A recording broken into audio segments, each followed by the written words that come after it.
Good evening and welcome to the Minions of the Zoo. I am your host and keeper, the Harry Channel. And with me tonight are minions DrFunctional. Yo. SkepTock. Hi, everybody. And Prospero. Hello. Hello. We have a we have a pant load of fun tonight. Woo! Unfortunately, I don't. That's not the first time you've ever said that. It's a little more enthusiasm than I usually use, though. Maybe the first time he's done it to his larger group of people. That's right. Let's put on a show.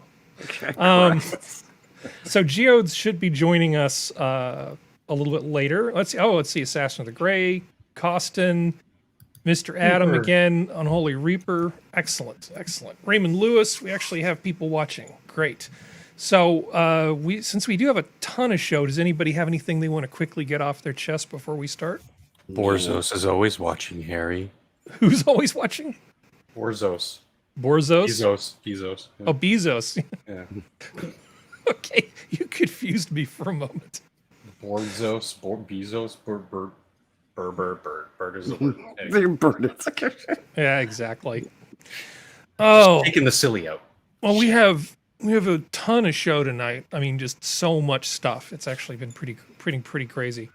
There was this story, and there's a couple different ways to go at this. Actor Michael K. Williams died of accidental overdose that included fentanyl and cocaine. It's like it wasn't exclusively these things; it just included them. We can't pronounce the other stuff. It's kind of Heroin? unbelievable what was on board this guy. I mean, Yeah. Very interesting that he had PFF in him. I saw some of your commenting in Discord about that, Skep, that it was not a common. That's not It's not that's legal. available Yeah. in public. That's P-fluorofentanyl. it's a positional isomer of fentanyl. Positional isomer means that they take a part of the molecule. It has exactly the same chemical formula, and they switch its position, so it's structurally slightly different, but it has the same effect. And it was a way years ago, and I mean like 20 years ago, to get around the FDA's regulations that said that you can't produce exactly the same drug. They said, and they basically presented these as this has a different chemical structure, therefore it is a different drug. It's not covered by your regulations and is not illegal, and attempted to sell it that way. The FDA simply modified the regulations, and now the stuff is covered. What I found interesting was that he has it. That's usually just available outside the United States. You can get it if you want to obtain that particular formulation of that isomer of fentanyl. You can get it, but you have to get it from a licensed chemical, supplier. And it's like universities only, Yeah. Well, it says here, cause of death, acute intoxication by the combined effects of fentanyl, p-fluorofentanyl, heroin, and cocaine. Manner of death, accident. Well, this is sort of where I take issue with this. Now, technically, he may not have intended to kill himself, but if I was a little off, and I decided to strip down naked, drink a bunch of Everclear, blindfold myself and go play in the freeway, and I got hit by a car, I guess technically that's an accident. Yeah. Yeah, it's to distinguish from someone leaving a note that they deliberately overdosed on drugs. It's the coroners just have checkbox suicide checkbox To make it not be a homicide. But this is accident, mischief, homicide. Well, this is like saying Russian roulette is an accident. Yeah, he basically. This is not a homicide at all, is it? It's not a homicide. Because that's man kills man. Yeah, it could be a presumably suicide. it is not. Yeah. Is there we need a new category for criminal stupidity resulting in one's own death. Yeah, Death by dumb shit. Well, it used to be death by mischief, and that's what this is. It's just self-inflicted mischief. Is it really misadventure? Is that misadventure? Yeah. It's the case of driving your car without a seatbelt at high speed, indulging in certain drugs, high amounts of alcohol, it's eventually going to kill you. Well, Yeah, it's in a this passive particular destructiveness. in this particular case, let's consider the combination of these things. Okay, Yeah. you have fentanyl, PFF, and heroin, which are extreme. They're the three of the strongest opiates known. Yeah. Mhm. Okay, they're synthetic. This shit doesn't occur in nature. Heroin is refined to get its strength, but fentanyl, it was a bunch of chemical engineers saying, "Hey, let's see if we can make something more potent than heroin." And Oh boy, howdy. they did that. Mhm. And on top of that, you have cocaine. Yeah. Now, cocaine is, it stresses the cardiopulmonary system, and while everything else he's taking depresses the pulmonary system, Yep. this guy was going to stop breathing.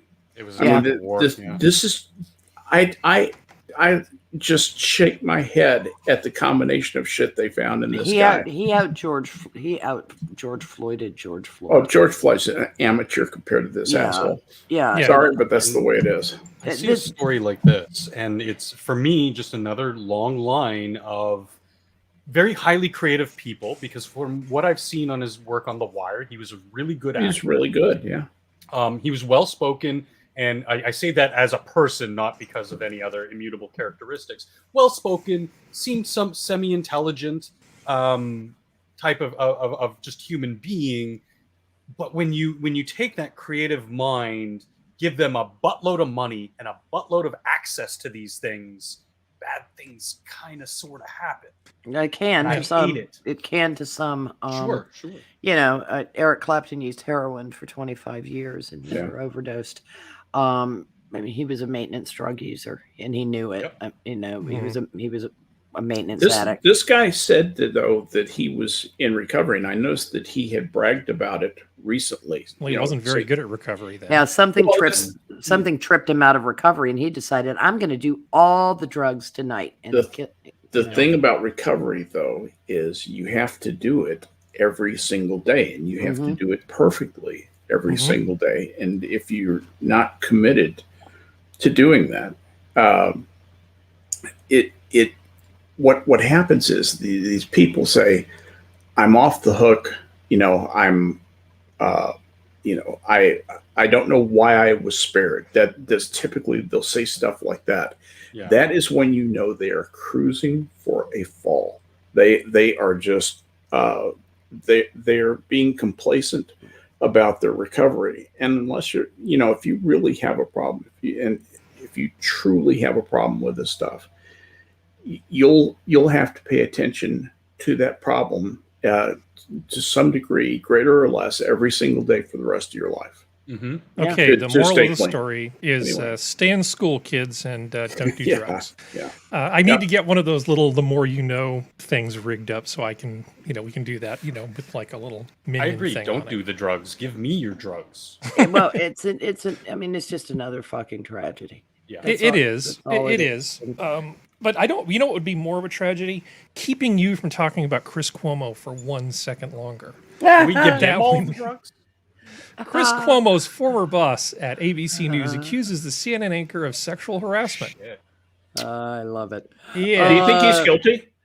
Yes, because he wrote an email apologizing to her. I saw that. I wondered if that was a clever ruse to make us think he was guilty. No. See, here's the thing. I love the way this changed on Twitter. First, it was all about he grabbed my ass.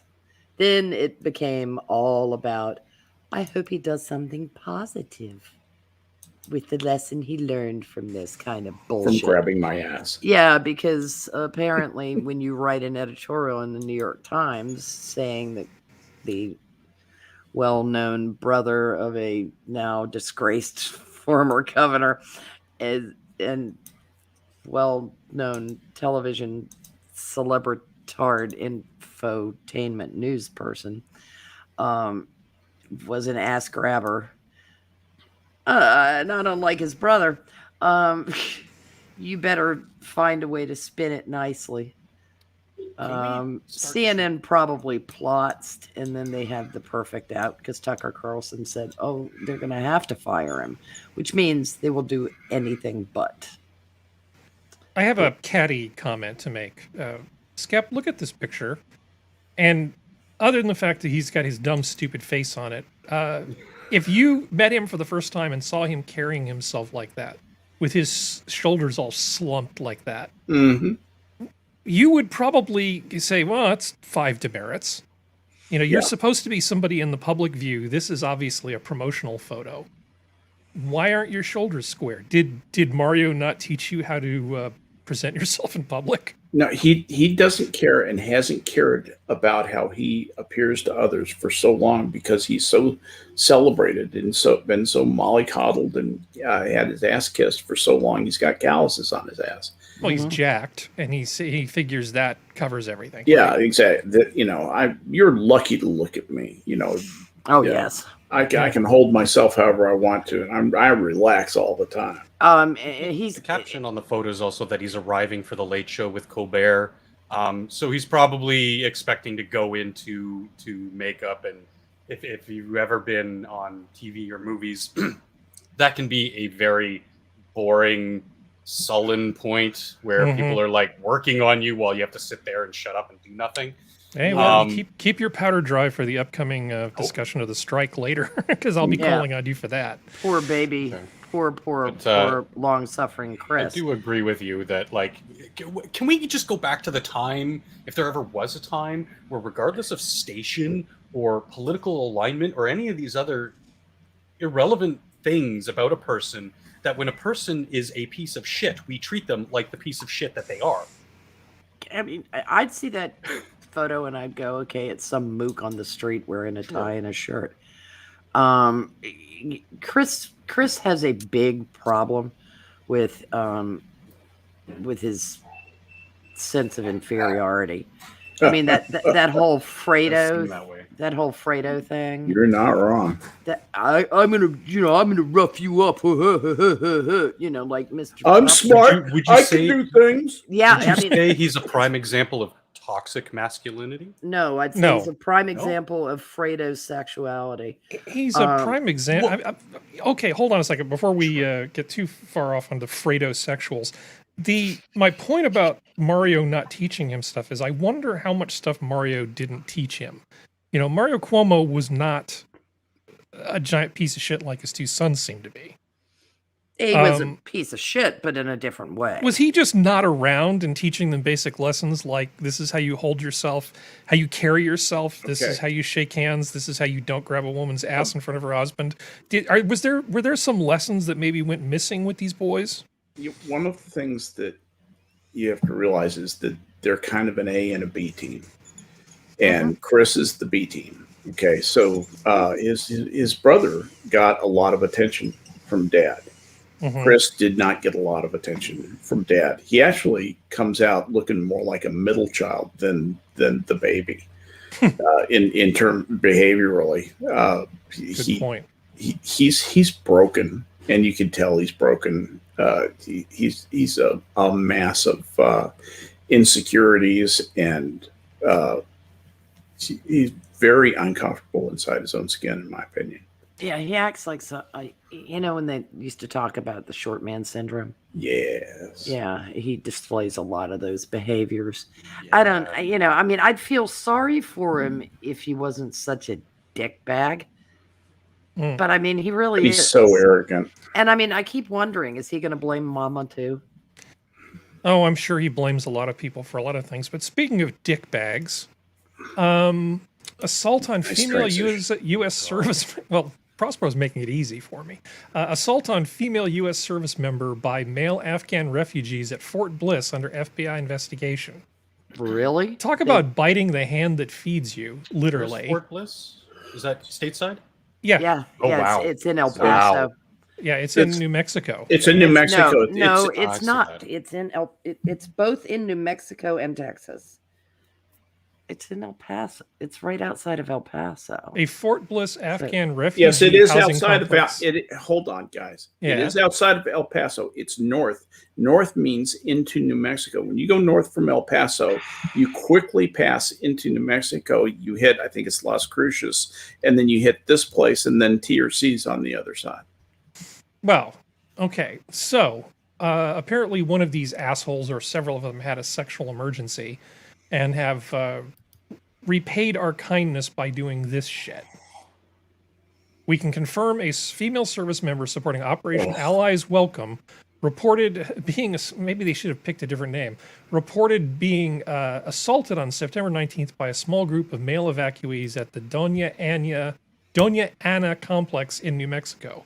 The 1st Armored Division and Fort Bliss Public Affairs said in an emailed statement, yeah, this sucks. I'm not really sure what to add to it, but when people were talking about the vetting process of the people we let in from all of the various sources, it kind of has to happen. We can't just let anybody in just willy-nilly. Yeah. This is getting out of hand. There's been an interesting occurrence with this, too, was the assumption was immediately jumped to that it was a sexual assault. Mm-hmm. And it does not indicate by certain reports that it was, that it was a physical assault. What do we know about it? She was not badly injured, but was still physically roughed up. So the Twitterati went to sexual assault immediatly. Because of Well, Juan. hold on. There's Because- information in the article that Wham. relates to this. Okay.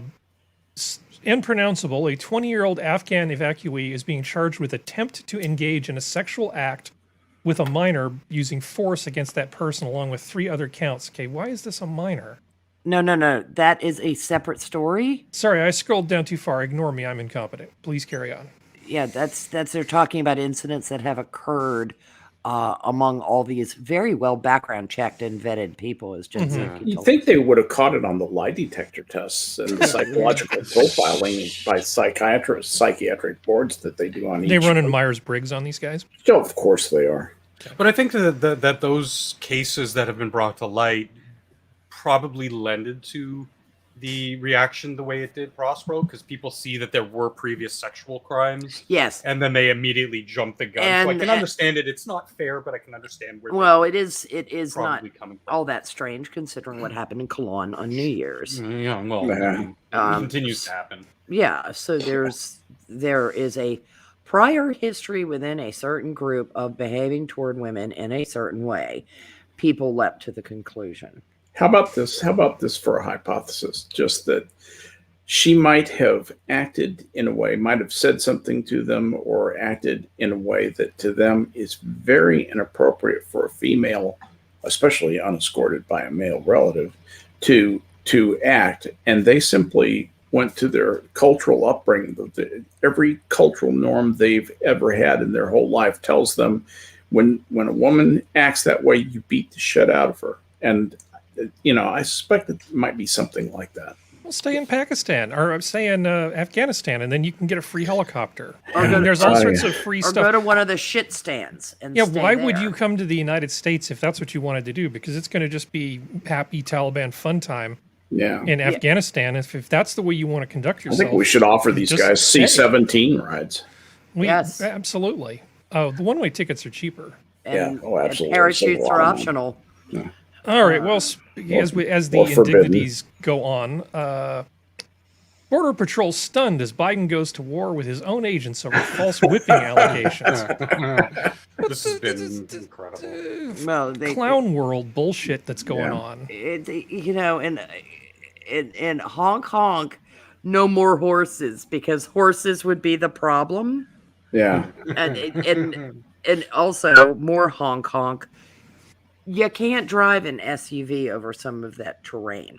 If you look at the terrain that Border Patrol agent was on, the steep inclines, the ruts, That kind of It's actually the cane that grows Yeah. out there.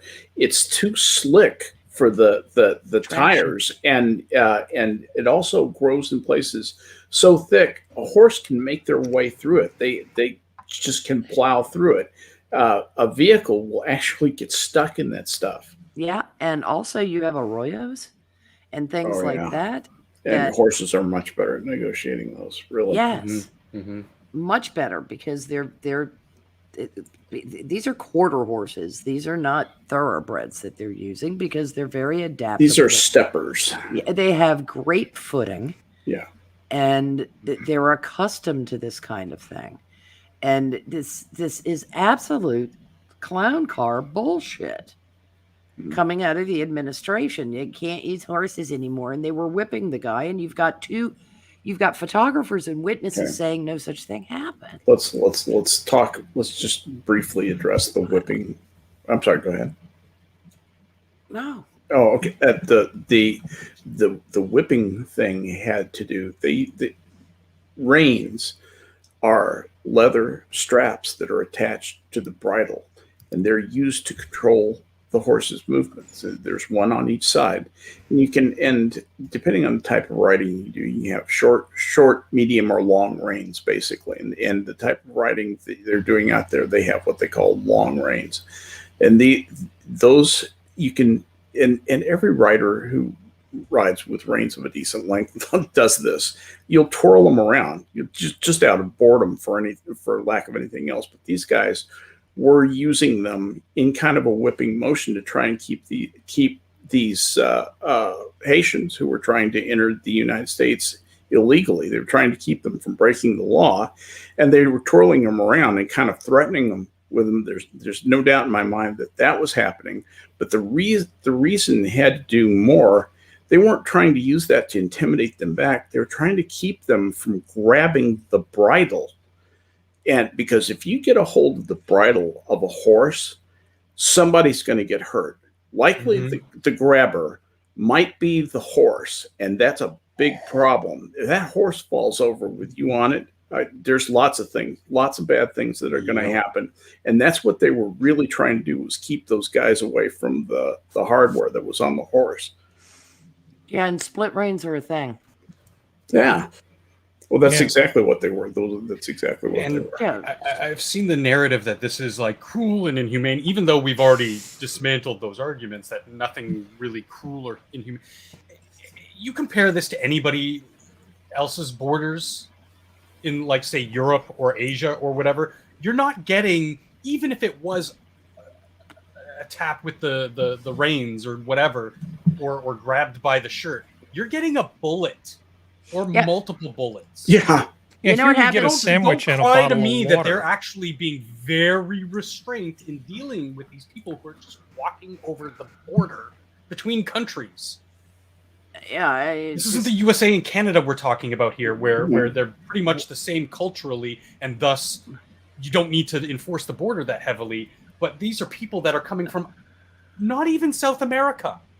I don't know. Intentionally to walk The Northern through. Wall makes good sense to me, honestly. Yeah. Well, what we're really divided about is whether or not we should have an open border. Because if it was up to the Democrats, they would just welcome all of these people in, hand them absentee ballots, or hand them mail-in ballots, and we've taken the liberty Just remember, pre-marking it for you. Yeah. We'll send somebody by to pick this up. We do have a statement from the photographer who took the picture that they've been making all this noise about. Let's see. The photographs were taken Sunday, appear to show agents on horses with a whip in hand. The photos caused outrage because from certain angles it appears to show Border Patrol whipping migrants. But photographer Paul Ratche said he and his colleagues never saw agents whipping anyone. Some of the Haitian men started running, trying to go around the horses. Unpronounceable is a photographer based in Las Cruces and has been in the Del Rio Acuna, Mexico area since Friday. He said, took the photographs from the Mexican side. I've never seen them whip anyone. He was swinging it, but it can be misconstrued when you're looking at the picture. Oh, this is also city folk not knowing about split reins. They're accustomed to seeing people If they see an equestrian, they see them in an English saddle With joined reins. with standard reins. Yep. They are not used to seeing Western saddle riders. They don't attend rodeos. They don't go to quarter horse competitions. They don't know what goes on. They're dumb. And this was all cooked up out of ignorance of Western equestrian styles and manner of handling a horse. You mentioned like going for the bridle. You know what a horse's hoof could have done to that man? Oh God! And a horse, when it's not rider lunges for its bridle, might rear, and catching you under the chin with a hoof, break your fucking neck. Mm-hmm. Horses kill people. Yeah, not by intent generally. Yeah. It's very rare. They're dangerous on the front, dangerous on the back, and tricksy in the middle. Yes, yes. A friend of mine who rides horses, different styles of horse, had told me that also the twirling it makes a sound, a cue for the horse to do certain things. Mm-hmm. And I was hoping if the horse is trained to that, that was also a possibility, but I have no way of. Yeah, and it can be used shortened and used as a crop to signal the horse. Yep. It's you got to give them a serious tap to get through those muscles for them to sort of keep. You're guiding me this way. And also split reins help you keep your seat in that kind of terrain, because it's not easy terrain, and horses and riders, usually I would imagine those border patrol guys are with the same horse most of the time. Well, they have to be. You saw the control that they had. Yeah, the bonding and control and the trust between, because horses require, horses have to trust their riders. You have to have a relationship with the horse you're riding, or you're in trouble. Yeah, and so. Everything this guy was doing, number one, it was a human acting like a damn jackrabbit, dodging and weaving and trying to run past him, which right there, horse ain't going to be pleased with it. Nope. But the rider isn't going to be pleased with it either, because his job is to interdict.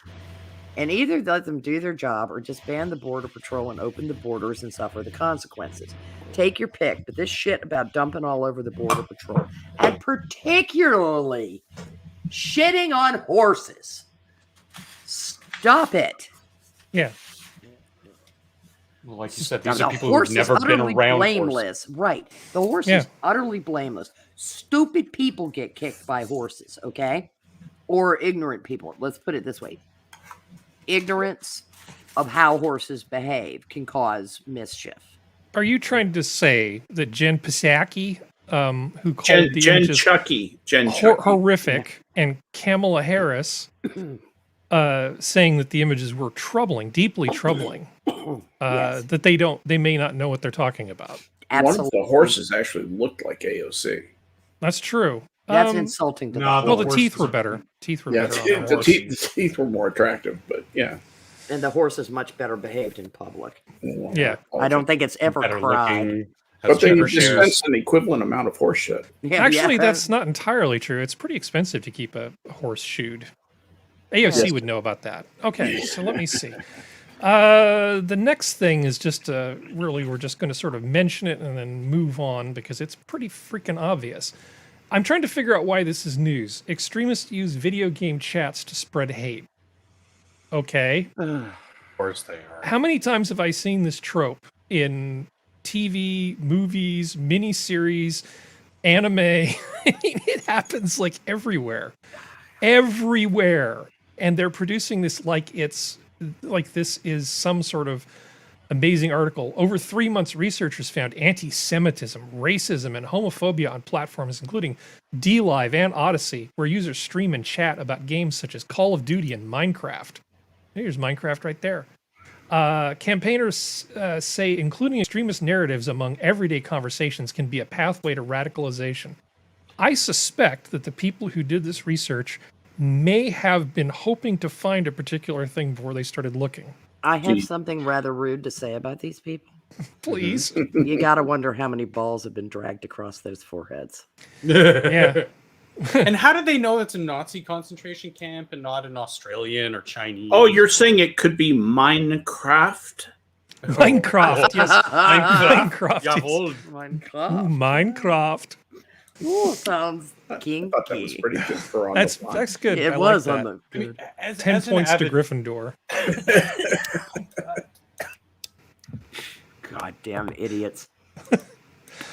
All right. Video games are turning your children into white supremacists. Yeah, well, speaking of people who talk about white supremacy all the time, New York BLM leader promises national uprising over racist vaccine mandates. I love this. Um, I love this.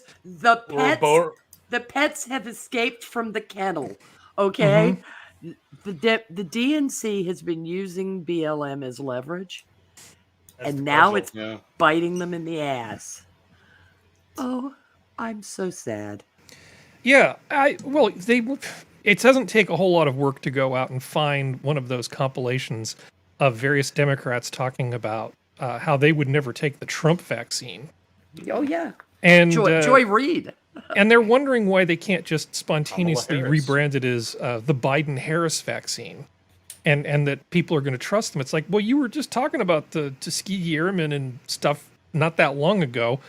You guys, the ones who are in power now, demanding people get vaccinated, are the people who really ginned up a lot of the fear and discontent because you wanted to win the last election. I think So you you meant scared the crap out of people, and now you're wondering why you can't just flip the narrative back. I think you meant the Tuskegee syphilis experiments, not the Oh, Tuskegee Airmen. what did I? Yeah. Oh, You sorry. said the Tuskegee Airmen. Yeah. Is The this Tuskegee better? Airmen, Tuskegee Airmen, great guys, Okay. wonderful Is flyers. this better or worse than the time I forgot about the 14th Amendment when we were talking about amendments? That we rough like? rough equivalency?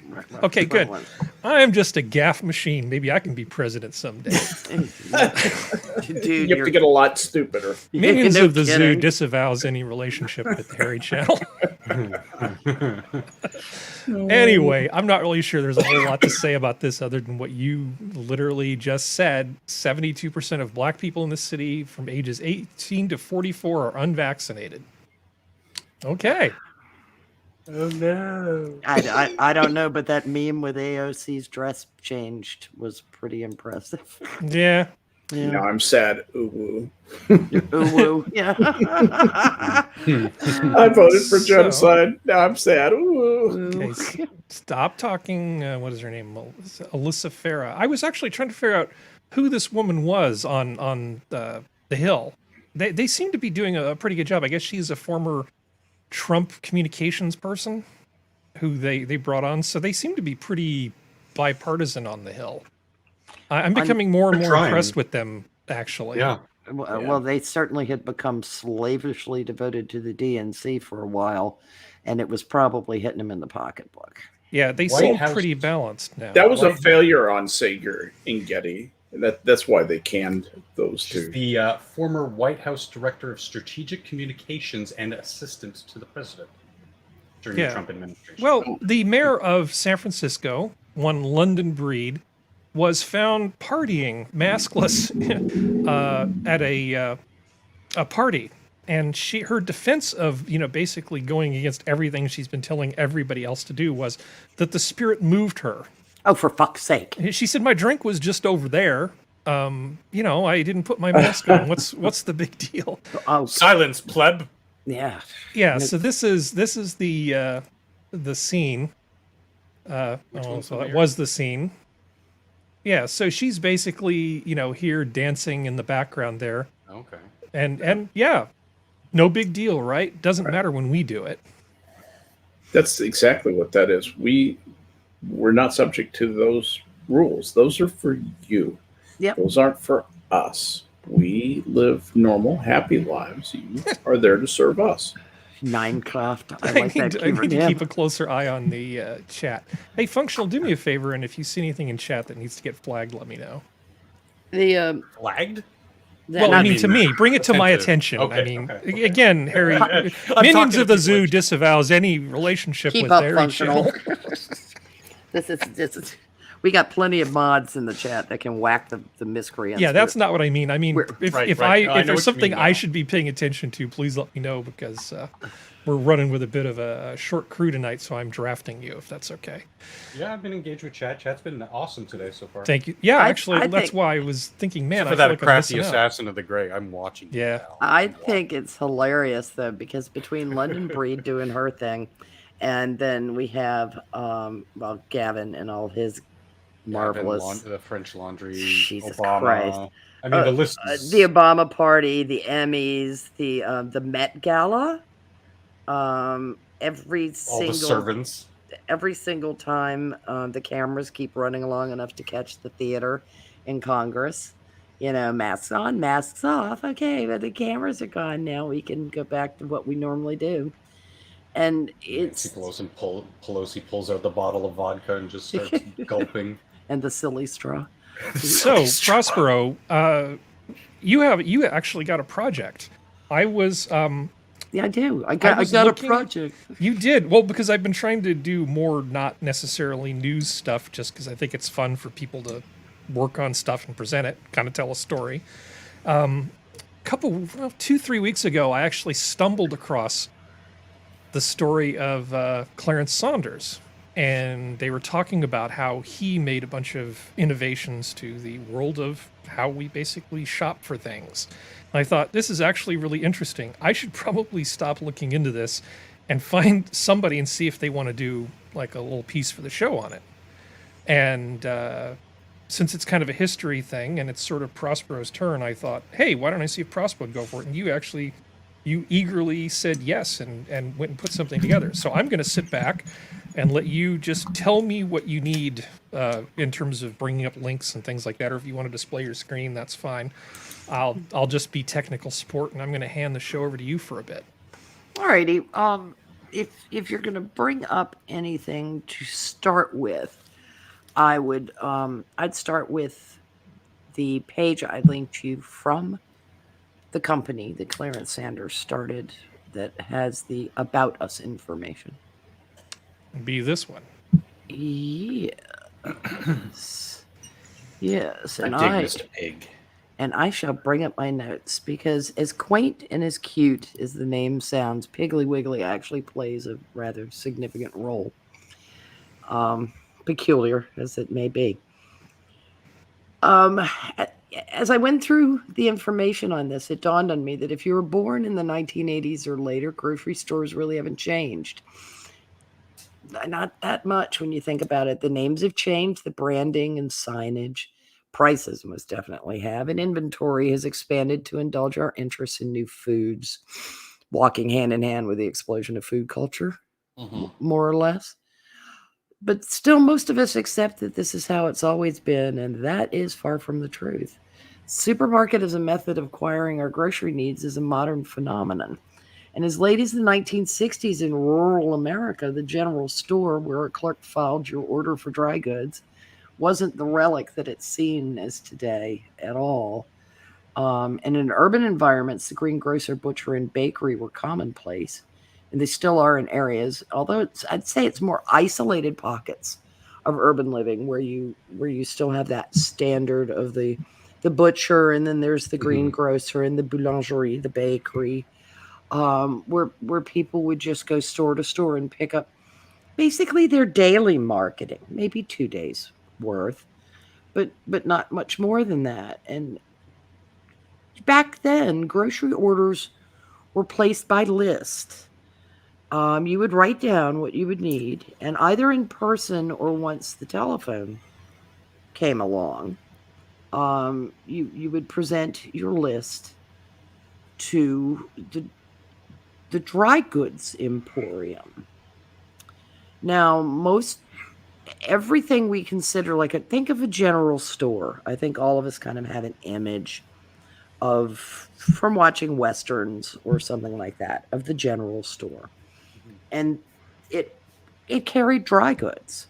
It would measure out your flour, your sugar, things like that by weight, and package it up for you. And you would pick up that package at the grocer and Most people ran a monthly tab that they'd square when they were in there, or to come to pick up their order. And in some cases, as things progressed past just foot traffic in small towns or wagon traffic, deliveries came to be, not unlike the milkman. And the milkman was a phenomenon that existed into really the early 70s. She started with cart and wagon and that kind of thing. And it was a very rudimentary way of doing this. But particularly in rural America, people would have a kitchen garden and they would can their produce. They grew their own produce for use. They didn't go to a greengrocer in a lot of rural areas. Tell me about it. There wouldn't be one. Now, occasionally there would be farmers markets, and where people who grew large volumes of crops. But large volume crop growing was primarily grains and things that were milled, cornmeal and flour, and then the sugar crops and that kind of thing at all. And this notion of having we're returning in some ways, because you have seen a rise in butcher shops coming back and kind of these niche places, because we have urban LARPers, I think, who want to pretend that they live in Europe to some extent, because still a fair bit of that in European cities on the high street. You may still have the greengrocer and the baker and the butcher and a dry goods emporium, but that's more of a quaint relic than actually how most people acquire their foodstuffs. And we're so accustomed to the grocery store, most of us have never really given a lot of consideration to where it came from. But it's a product really of the early 20th century. And some of the companies that are around today were even around then. And most particularly, the very first self-serve store that was a grocery store was started by a man named Clarence Saunders, in 1916 in Memphis, Tennessee. Now, Memphis might seem odd to some of you, but Memphis, because of its position on the Mississippi River and because of rail lines, was a major center for the shipping and receiving of goods.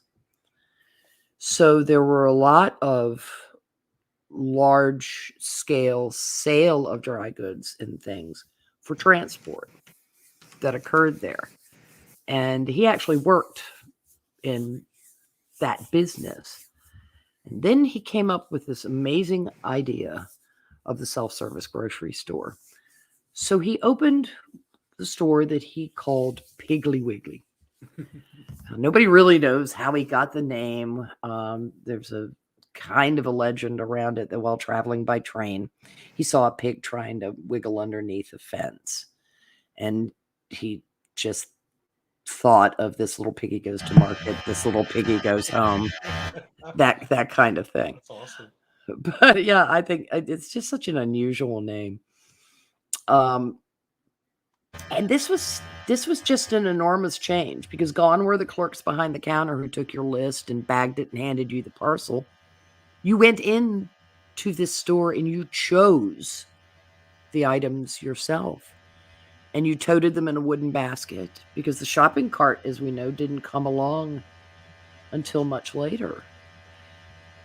And you went through a checkout lane of a sort, but not the kind we're accustomed to, because that is also a later invention, this notion of the conveyor belt.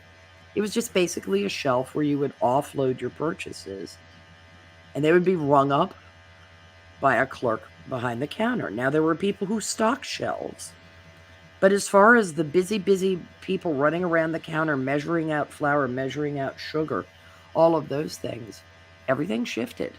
And this was an enormous sea change to how we acquired foodstuffs. And the fact that Piggly Wiggly still exists is testimony to that. And it's kind of stunning if you think about it. Now, I mean, we all have historical perspective issues. And so 1916 seems like a very, very long time ago. But it's only a century. And considering what market days were like for all the centuries preceding that, and all the cultures that we come from, it was enormous. Absolutely enormous. And it also drastically altered merchandising, marketing, packaging in the food industry.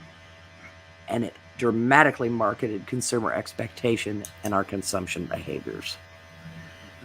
That's just kind of obvious, you know. Yeah. But if you bring up that Grosseteria article, please, Harry. Let's see.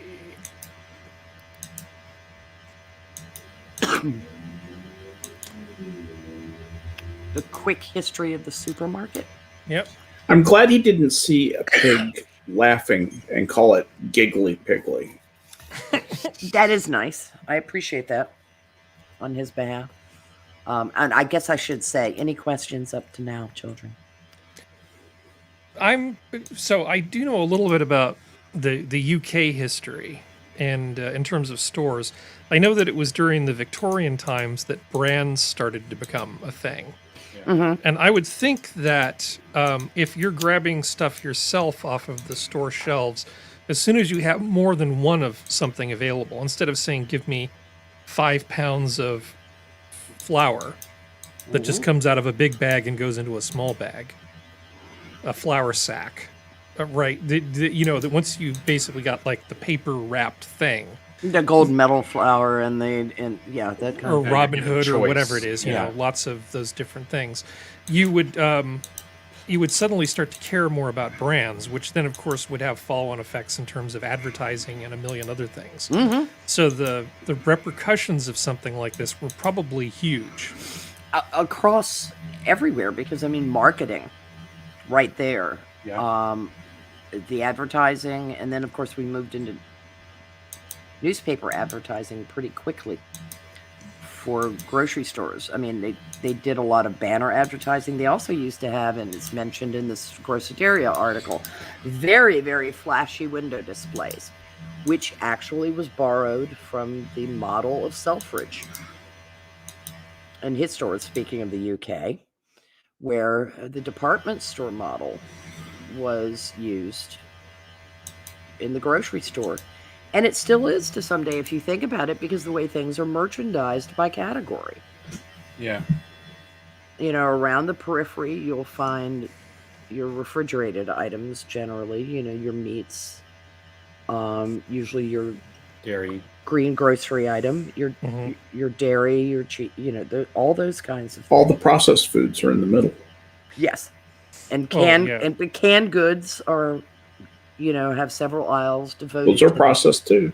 Yes. Just a different process. But they were the primary way that people sustained themselves for a very, very long period of time. Yeah, Dead the center rise of junk food. the rise of convenience food is a whole different conversation.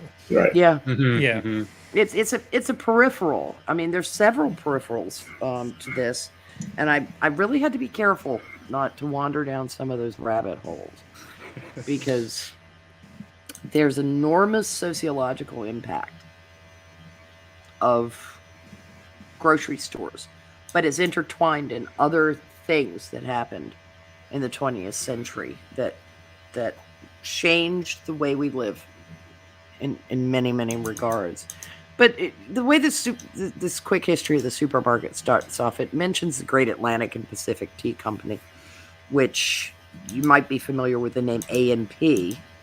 That is what they became, and they were a big provider in that kind of dry goods emporium setup that I was talking about, where people came in for canned goods and that kind of thing, and then your produce and meat vendors were elsewhere.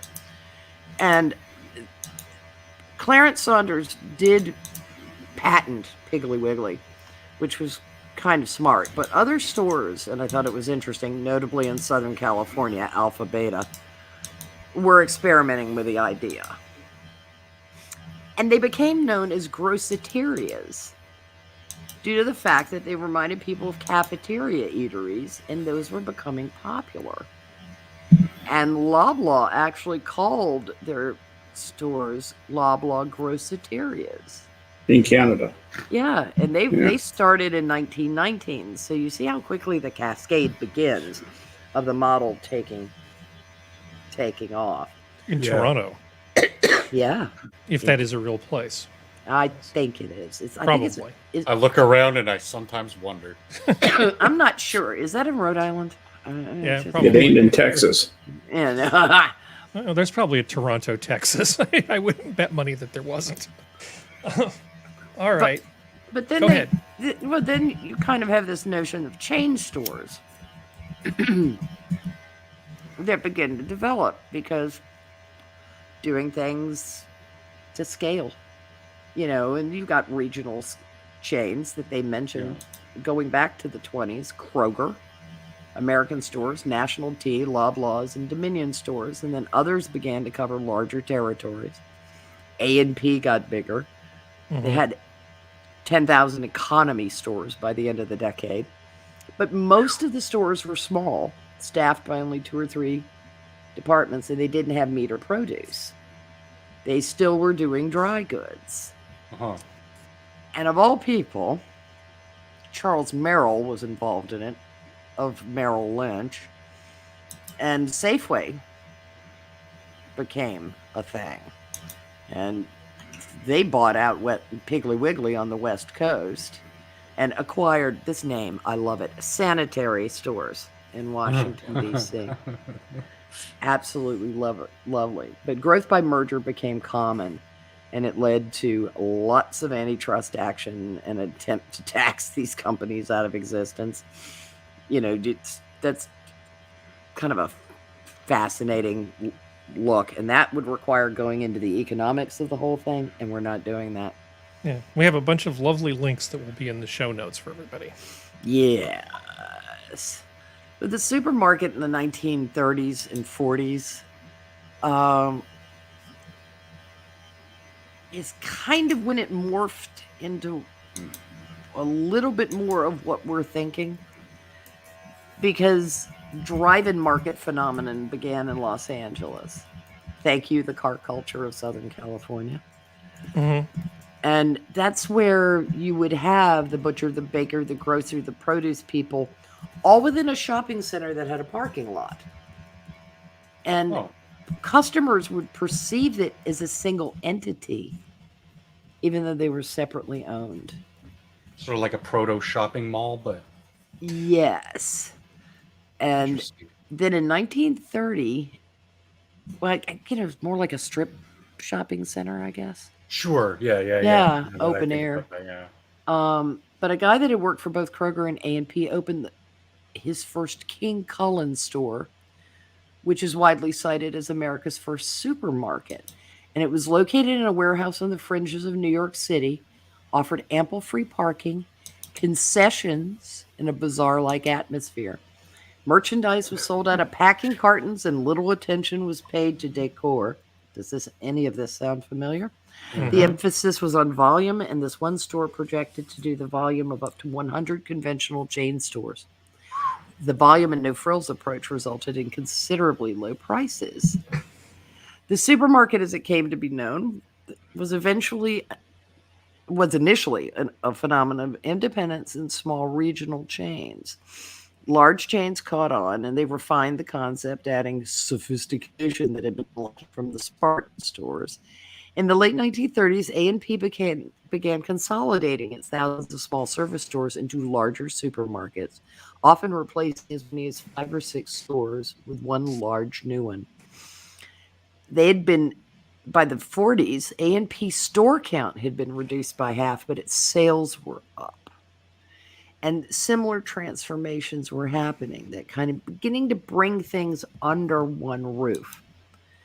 And then by 1950s, that was mostly complete. because we had suburban migration and more cars.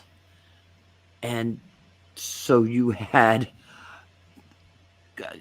kind of a golden age of the supermarket in the 50s and the 60s, and the regular stores opening, people writing up newspaper reports. Marketplaces were more affluent because we were in a boom, post-war boom, and modernization occurred in kind of the design, where you get A&P's colonial themed stores and the glass arch shaped designs of Safeway. Mm-hmm. So you get a common modern look to grocery stores. Those would be the grocery stores I remember as a kid, more than anything resembling the chain stores. And then discounters and warehousers showed up, and that caused a whole lot of hoopla, with some companies staying involved in it and others just getting out of it entirely. About when did they show up? In the 70s. In the 70s, okay. Yeah. All the flashy things in the grocery stores, people began to notice and wondered how much was being spent on presentation and how much of that was going into their food bill.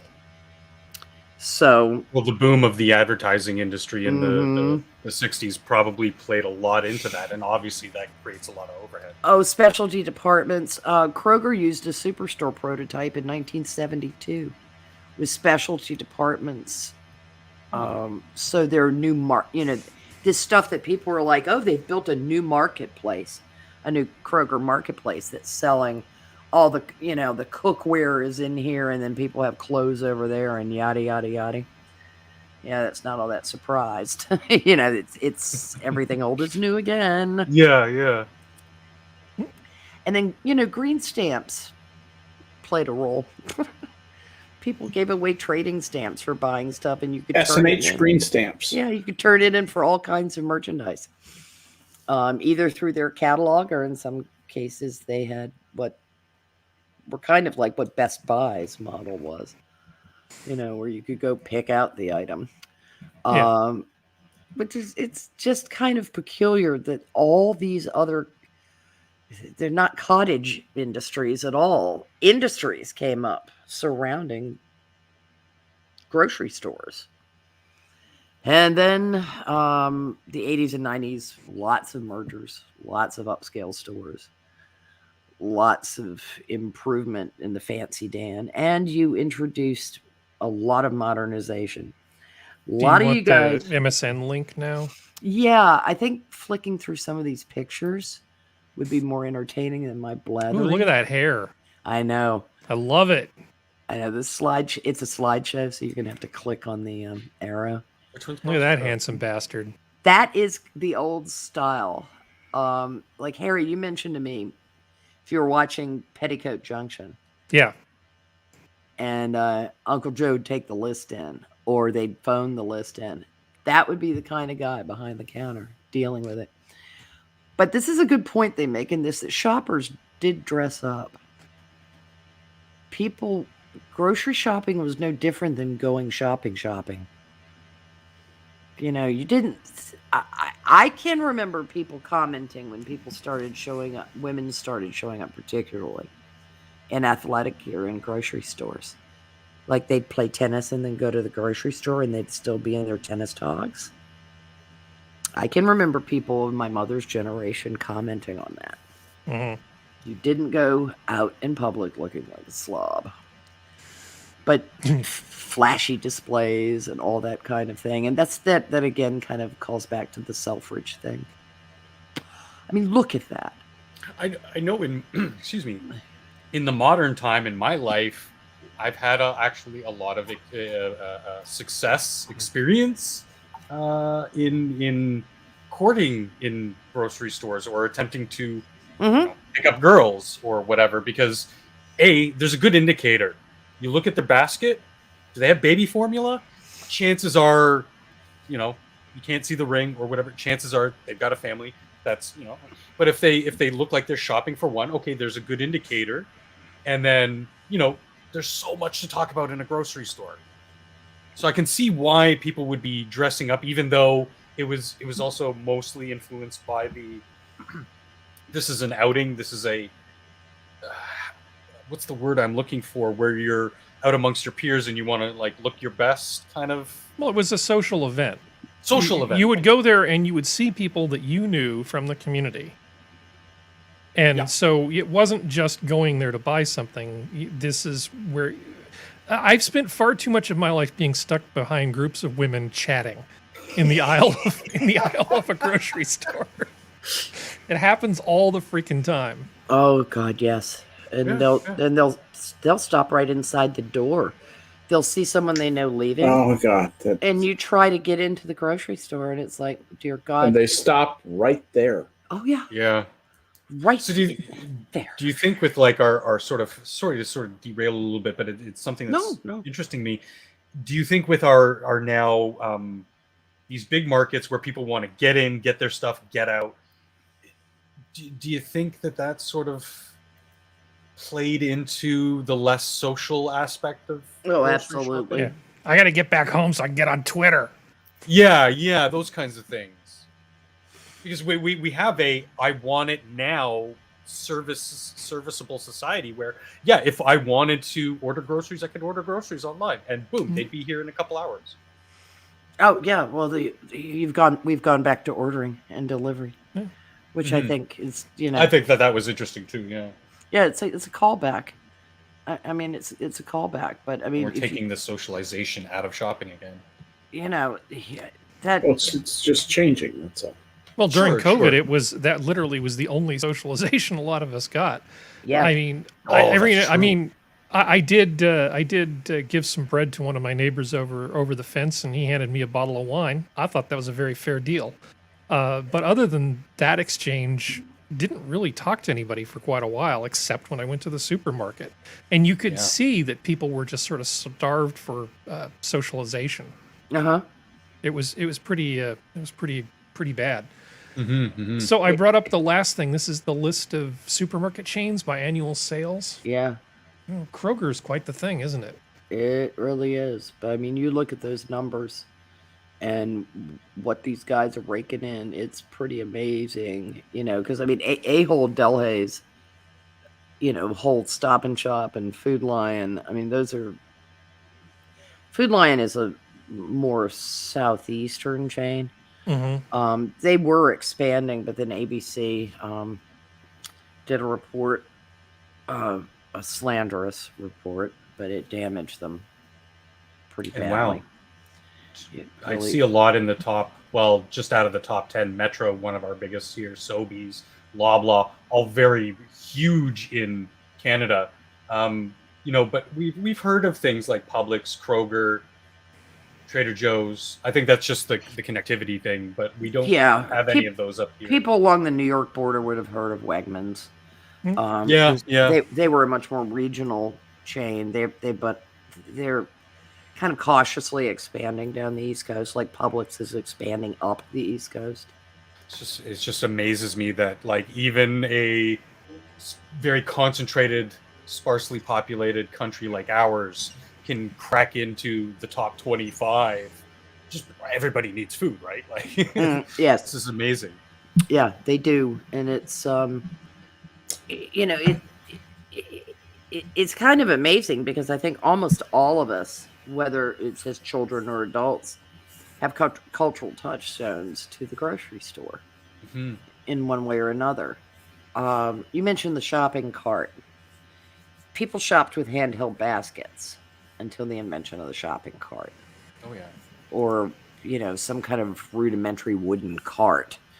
And once the shopping cart was invented, it then got improved because one of the things that moms found out is that kids are hard to wrangle in grocery stores. So if you can keep their nasty little palms off of breakable items, you can put them in that little seat.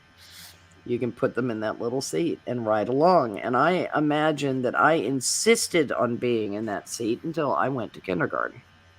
when I would not accompany my mother to the grocery stores frequently. I love the vantage it gave you. Yeah. Because you're this tiny little person, and suddenly you're three tiny little people up in the air, and you're Yes. like, I can see things. This is what adults see. This is awesome. Yeah, you no longer had a knee-height view of Yeah. the world, you know, and things that people don't consider. It was never considered all that weird for somebody to pop a grape off of a bunch of grapes and taste it to see whether they were worth buying. Mm-hmm. You know, and now I remember being in a grocery store in California where they're like, you're under surveillance and that's called shoplifting. And it's like, Christ, I'll just buy the grapes. And if they suck, I'll just throw them at your window. Would that work better? You know, it's just. And that is how we got here. Yeah. Well, I think we've gone through everything. Am I wrong, or is there? Yeah, pretty much, because all the rest of it really has to do with the sociological phenomena of what was occurring that kind of drove grocery stores, because grocery stores didn't drive everything, but driving drove a lot of things. Yeah, no kidding. Yeah, and car culture has a lot to do with the growth of suburbia and the growth of these grocery store chains. And next week, Skep will be doing a presentation on the history of the interstate highway system. No, just kidding. I could totally do that. I know you could. I have great faith. Do it tonight. I hope So- I didn't bore everybody to death. No, I It's think, not- but it is it's time not to that say thank you. Yeah, right? it's not that entertaining a topic. Once you really drill into it. Oh, shut up. One thing about Fuck you, Harry. Why? I gave you applause twice, actually, by accident. the impact of having all this stuff in one place, which Prospero alluded to early in the presentation, not having to go to the butcher shop, the patisserie, the boulangerie, as she was saying, but having everything in one place took out all the transit time, all the hi, how you doing time, all the little human and cultural contacts that used to happen, and replaced it with something that felt much more modern, which really was keeping in the zeitgeist of the time. Mm-hmm. And it was just a natural. You could not stop this phenomenon. It was such a good idea, and it was so sociologically compatible with the way that the mood of the country was swinging. And it also gave housewives who did most of the shopping back then back a portion of their day. Yes. You know, it was much more efficient to go to one place, get all your shopping done, get home, put it all away, boom, you're done. You haven't gone to 4 different shops and spent half your day just gathering things that you need. Particularly for women that worked, because women that worked had to deal with the fact that most grocery stores open, most of those chain stores that we were talking about initially, like the dry goods emporium in the place next to the green grocer and blah, blah, opened at 9 and closed at 5. That's not very sociable of them. And so your shopping had to be done on Saturdays after your half day of work. You had a much more truncated experience. Grocery stores didn't stay open until midnight or 24 hours a day. Any of that. The car feeds the grocery store. The grocery store feeds the car too. There's the automobile, the explosion of automobile ownership really had an enormous impact on the development of suburbia and our tastes. Going along with that modern zeitgeist you mentioned, Skep. Mm-hmm. Yeah. I'm going to drive to the store in my rockety-looking car with all the sharp edges. All the fins. That looks very space-aged. I have an opportunity to have a segue here, so I think it's...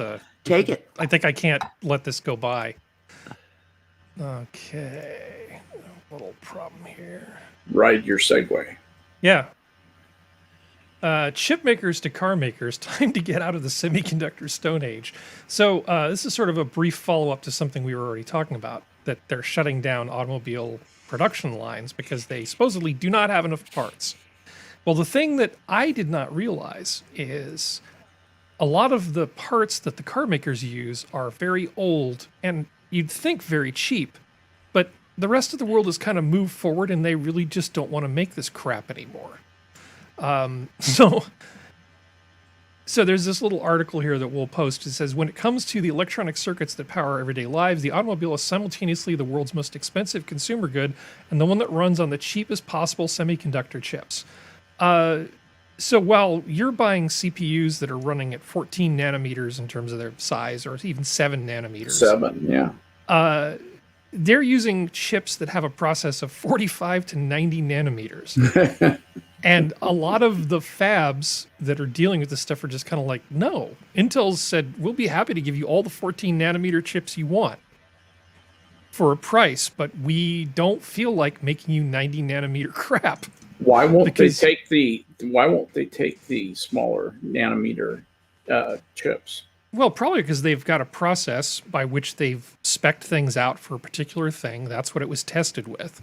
And their ability to sort of retool their processes to change a part like this is just not very good. They're not very adaptable. Is an additional thing possibly they need to ruggedize it.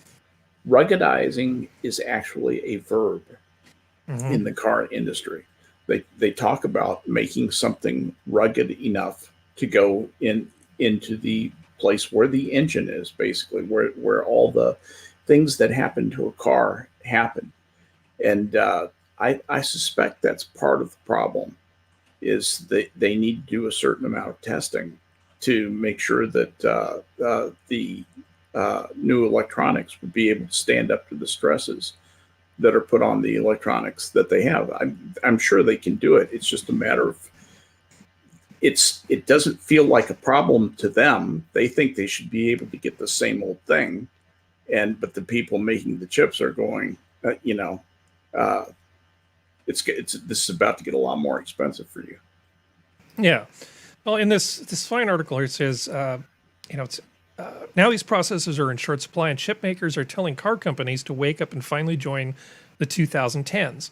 I'll make them as many Intel 16 nanometer chips as they want, Intel chief executive Pat Gelsinger told Fortune last week during his visit to an auto industry trade show in Germany. Car makers have bombarded him with requests to invest in brand new production capacity for semiconductors featuring designs that, at best, were state-of-the-art when Apple first introduced the iPhone.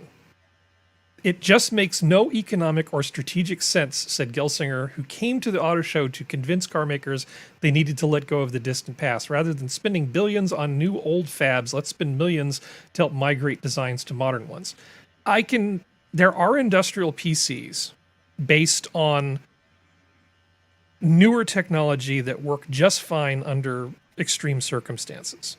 And right now, something like a CPU, if you look at the home grade ones, they generally start to lose their shit somewhere in the 80-degree centigrade range.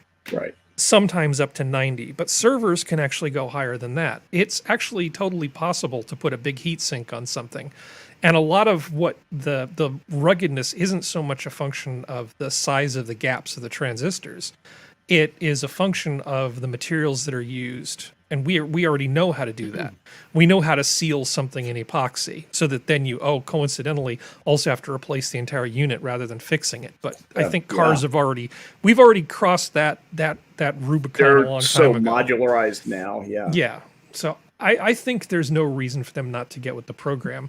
And this is just another one of these things. They just don't want to spend the money. That's all. That was my point. They just don't want to spend the money because they say, why can't I buy the same old stuff? It works fine. Yeah, American car companies, again, not being particularly good about innovating until somebody kicks them in the ass and tells them they have to.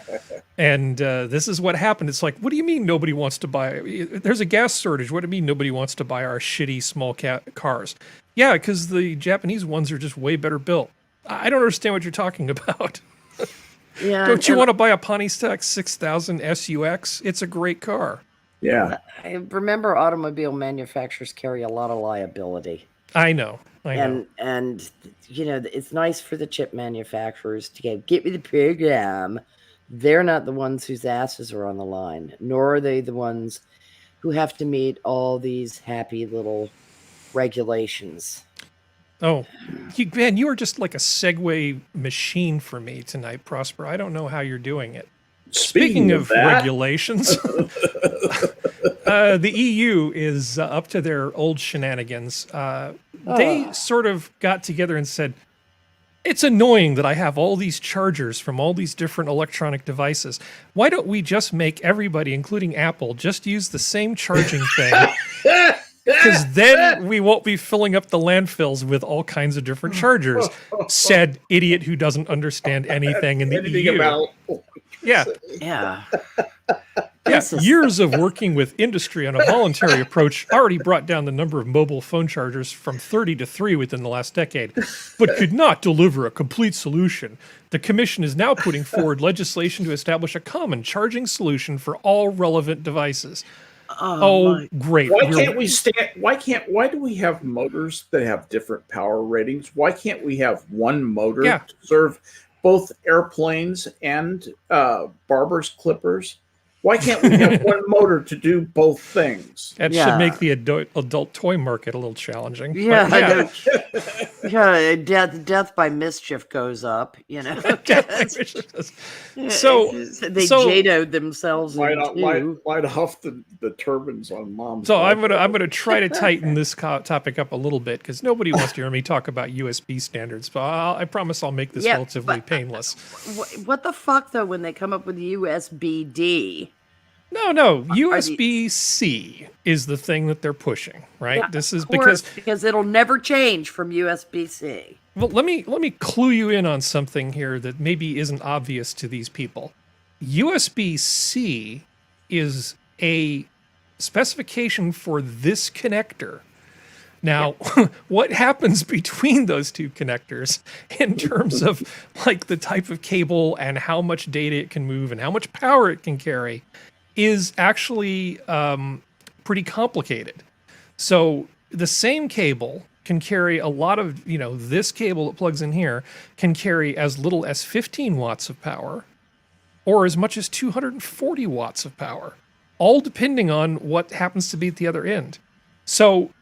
So what the EU is basically saying, we don't want you to give us a new way to charge our phone that might be better, because phones have bigger batteries and stuff. We don't want to charge our phones like in 5 minutes using some new technology and some new batteries. 15 watts is all we need.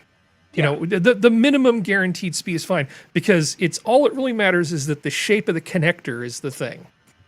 These dipshits do not have any freaking idea what they're talking about. That's exactly right. Yeah. Well, not only is there the power thing, there is the retooling thing. How many companies issue company phones or have, kind of a system-wide, we're all on this Android phone usage. And if they've already issued all these phones to people that are on USB regular, USB-B. Well, usually it's usually USB-B, and then it goes to something like Lightning or some proprietary connector. Yeah. But that kind of thing. You're now saying, well, I'm sorry, but those are all defunct and you need to get rid of them. And while you're worried about how many chargers are in the fucking landfills, you want to think about how many lithium batteries are going to end up in the landfills when you retool all the fucking cell phones in Europe. Yeah, so eat a bag of dicks. It is a bag of dicks. Look at this one cable thing. This one connector can carry USB 2, USB 3.2, USB 3.2 Gen 2, USB 3.2 Gen 3, USB 3 with DisplayPort overlaid, USB 4 at 20 gigabits, and USB 4 at 40 gigabits. All of these things use the same connector. What are you doing, European Commission? Well, you're not helpful. That's all I'm saying is you people should just shut up and let technology companies deliver products that consumers want. Because for one thing, if you wanted to make a razor-thin phone, an Apple iPhone, in the future, they won't be able to do that because the USB-C connector won't allow them to. You're essentially saying your phone has to be at least this thick. And that's none of their damn, just because they don't want an extra type of charger being in somebody's drawer. No, by all means, we will make it easy for you so you can use your 5-year-old charger that'll charge your phone in 5 days. That sounds like a great plan. Well, none of these dicks actually apparently use any of this technology, because how many of us, if we've gotten a laptop recently, as I did, because I murdered my cat murdered my other one. I get it, and Apple has put a USB-C ports in this thing. So I have to get a dongle because all my other shit is USB-B. Yep. And so I had to pay to get something else to adapt to this. You're going to put so much cost burden on people when you do this, because they're going to have a whole bunch of shit that plugs in that is old school. But you'll do it once and you'll never have to do it again. Oh, bullshit. Enjoy using your 10-year-old charger on your new computer. I was just going to say, if you want to charge that thing in your lifetime, you might have a problem. No kidding. Yeah. It's going to be an issue for people like me. Yeah. This is absolute. This is just where we didn't have anything to do, so we came up with this. This is like when they passed the regulation that they had to put on water bottles, that water bottles would not necessarily prevent dehydration. And also open descent. No shit. I mean, honest to God. I mean, that's not retardation of the user of the water bottle. That is busy work out of Strasbourg. Bureaucrats are cute when they try to math. These people are a cancer. I mean, they are a horrible. cancer. I don't have a segue for the next thing. Sorry, everybody. I did what I could. I had a good run. Just plunge. Oh, I don't know. Plunging. I should be looking at the show notes. I could have just pulled a word out of my ass. Here's a quick one. Severity of COVID-19 illness may depend on levels of one protein. The short version of this is there's a protein that occurs on the outside of cells that basically says, look, I'm one of you. Don't eat me. I'm not a foreign intruder. It turns out that in older people and certain people who have conditions like diabetes, this particular protein shows up more prevalently. And the theory that these people are working with is that COVID-19 can basically get into these cells, hijack them, start doing their nefarious business, and the immune system doesn't catch on right away that there's anything going on because they get masked by this signal from this protein on the outside of these cells. Because for a long time, we've been trying to figure out why it attacks some people much more aggressively than others, and why some people's immune systems do a better job of filtering it out. So this is just one factor that they've identified that might give us some clue as to what the deal is. So yeah, conditions like old age and diabetes cause this protein to be more prevalent. Yeah, so this might explain what's going on with COVID. It's like a cloaking device, basically. Mm-hmm. Yes. And a good way to describe it. There's Romulans inside of me? That's right, Wessels. There's Wessels with cloaking devices. So I think, see, who wanted to talk about the magic helmet here? There's no spear, there's just the helmet. I mean, I can talk about it briefly. I got a helmet. Ancient Greek Corinthian helmet found in southwest Russia. Well, this is cool, but my first question to everybody was, what makes this an important find? Other than reaffirming what we already knew about the Bosporus Greeks, not really. Yeah, it wasn't really important. It was just a cool find, mostly due to the intactness of a grave that old. If you scroll, I believe the rest of the article has a wider shot of the grave. Like, this is the former soldier buried, there you go, with his gear and most noticeably the helmet, because it lasted. And it's remarkably intact. But yeah, like geographically, no real big. Yeah, we kind of, like Prospero said, we kind of already knew that this was a thing, but it's also interesting. It interested me because it showed that it wasn't always about. Because I learned more about this. It wasn't always about conquering. Sometimes people just shifted and they worked and intermingled with other cultures and tribes and lived together. Yeah, what was it? The Greco-Scythian culture that existed Yeah. in that area, the Sumerians and that. Summatians, not Sumerian. But isn't there Cimmerians? No, the Sumerians were actually Because they're northwest of there. they were mentioned in the articles that I read about it. I think it's Summatians. It was those two, but the Greeks had quite a sizable settlement by the 5th century in the Bosporus area. The Scythians and Sarmatians. Sorry, not Sarmatians. There were 101 Sarmatians. Yeah, but it's kind of a neat thing that that they have this find is that and the Corinthian helmet is it's something that people are familiar with, even if they're not familiar with it, if they've seen any Greek statuary, because it achieved widespread use in Greece. So if you see a lot of statues of Athena are wearing. I was going to say, is Mr. Corinthians. Adams still in chat? But no, he might be gone. He's got a different helmet. He's got a Viking helmet. So. I have a Spartan helmet. And it's also going to be interesting when they DNA test the bones to see, was this person a Greek? Were they some kind of descendant of maybe a Greek and a Sarmatian or something? Mm-hmm. If they have that kind of database, Sure. but it's just kind of a nice find to see the helmet intact with. Yeah. This is west of the Bosporus, right? That they found this. Which We're on the Kerch Strait. Yes, that would indicate you would expect very likely to be Greek. Mhm. Yeah. Interesting. It is interesting. So this is deeply disturbing to me. This is one of these things that gets me a little worked up, and I will try not to talk too much about this. In this particular article, a bunch of professors are being blindsided by the fact that they talk to students and say, well, go get this file in this location, or look for this file on your system. And they're getting blank stares from supposedly technical students who just kind What's of a blink file? at them and go, what's a file? I have run Can't I into just this. Google it? I have run into this, and I have to teach high school level grandchildren what a goddamn file is, because they don't know.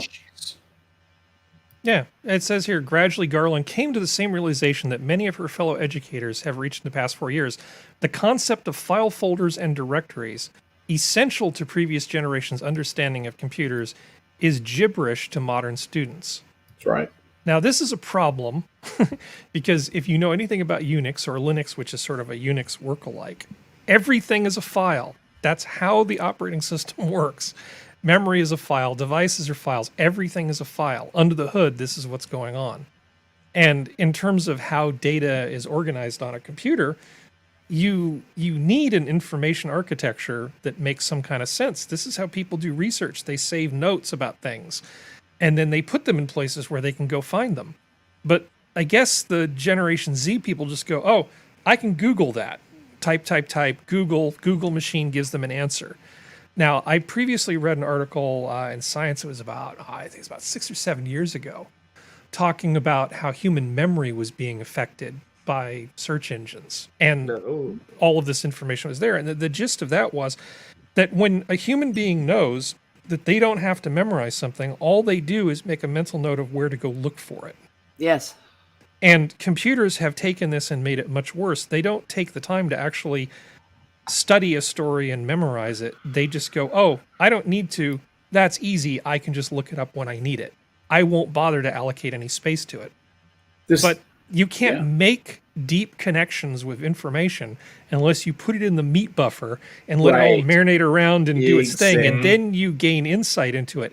Unless you relate ideas to one another. Yeah, unless you can hold more than two things in your head at the same time, you will never synthesize those into something useful.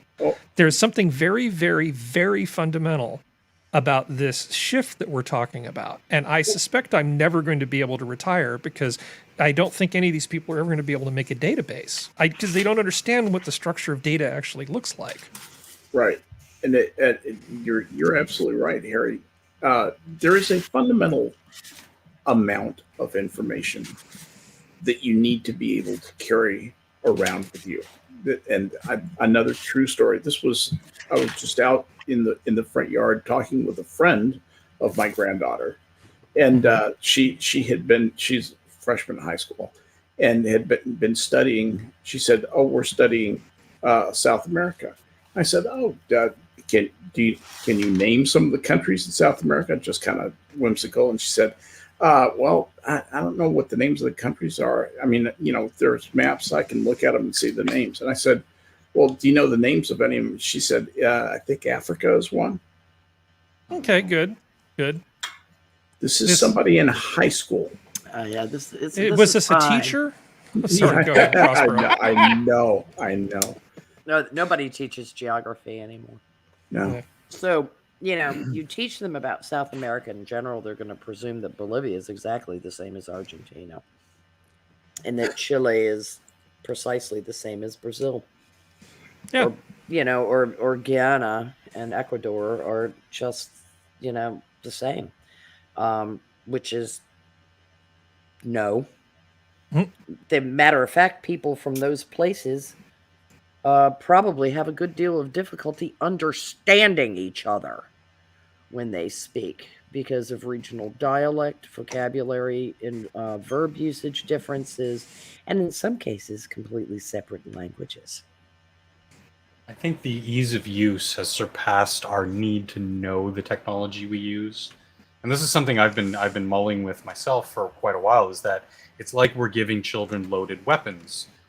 Yes, they can use the computer, they can use the tablet, their phone, the internet, but they don't understand the basics, and they're going to get hurt or get burned because they don't.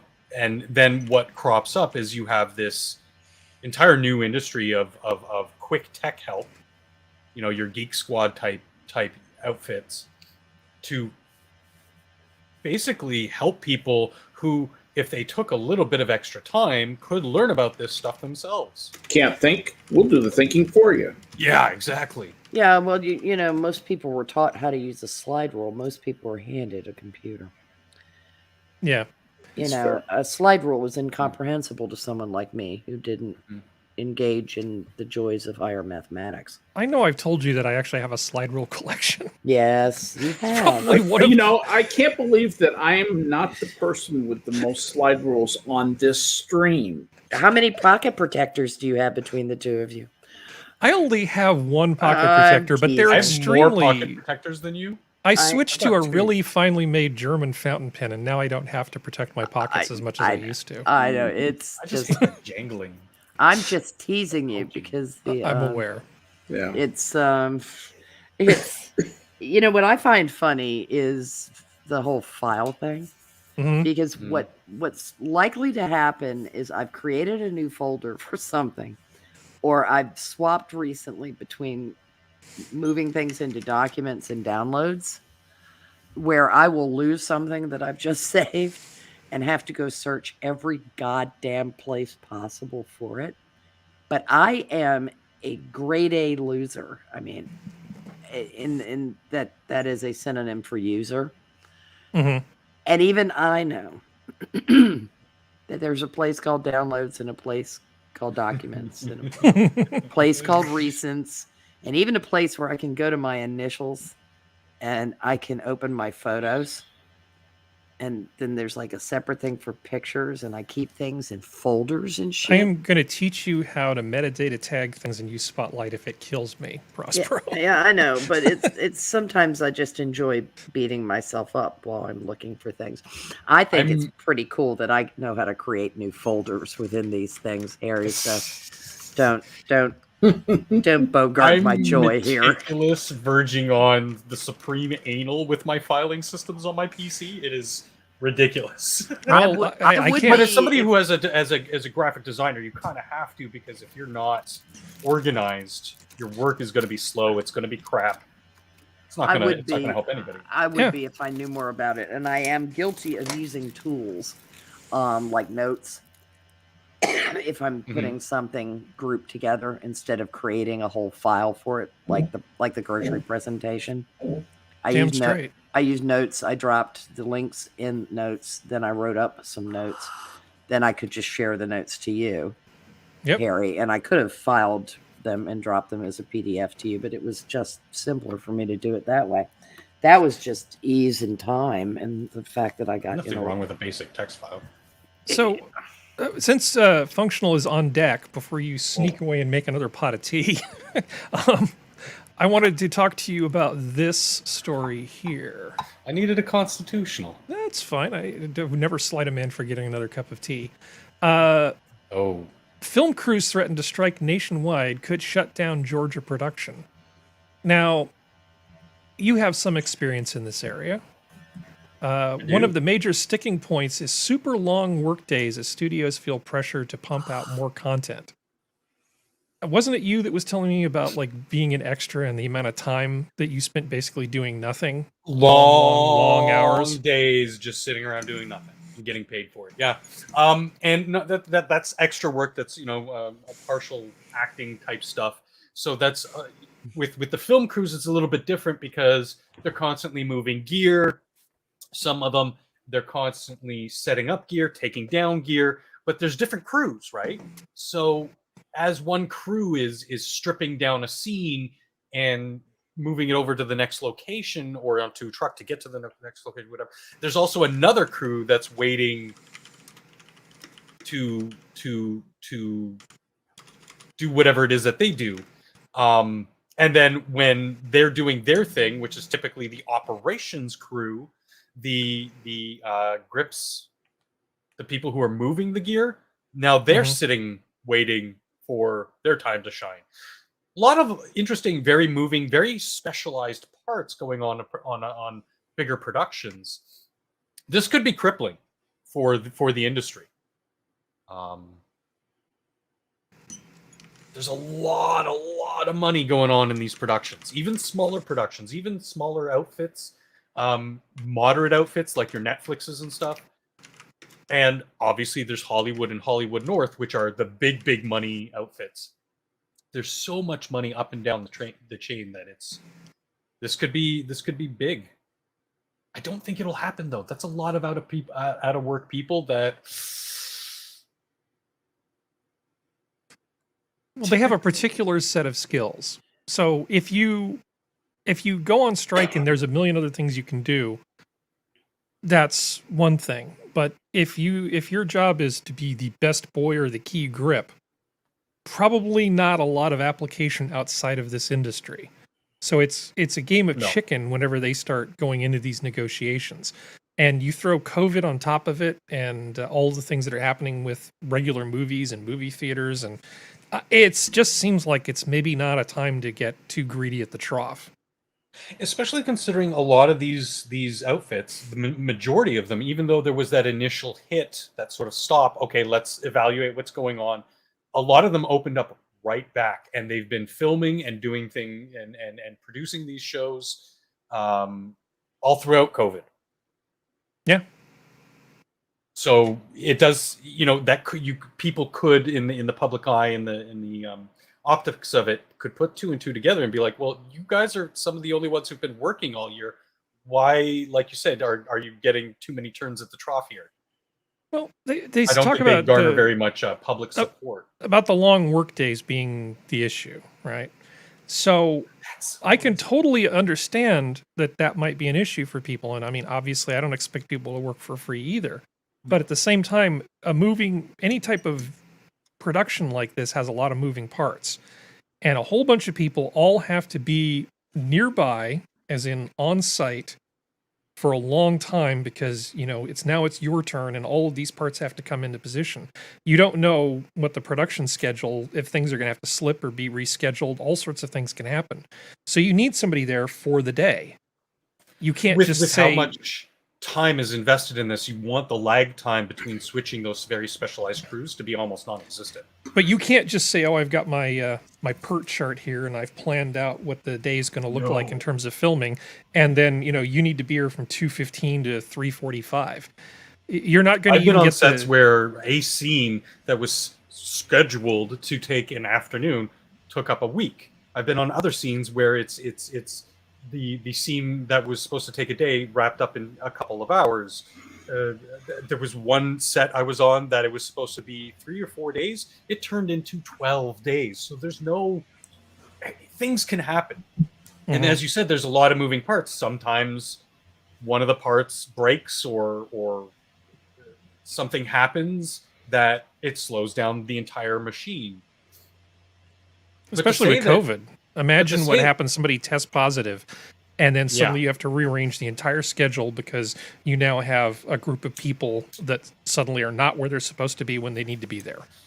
And there are a lot of big moving parts on these things, like the primary camera operator, the audio guy, like the head audio guy. And if one of those people gets taken out of the machine, then you have an even bigger slowdown to work.